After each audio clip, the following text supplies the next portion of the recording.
ডান দিকে দেখেন কি সুন্দর পাহাড় দেখতে পাচ্ছি, বাম দিকে দেখতে পাচ্ছি বে অফ বেঙ্গল। তো বঙ্গোপসাগরের এরকম সমুদ্র তীরে গাড়ি চালাচ্ছে, এটা আসলে দেখতে চমৎকার।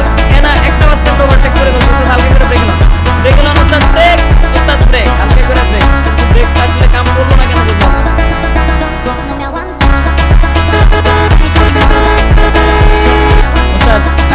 ব্যাকগ্রাউন্ড এই জায়গায় আছে। আয় হায় এনা এনা দিয়ে সোজা রাস্তার মধ্যে ব্যাগে কি রে ভাই, এবার তো যা ভাই।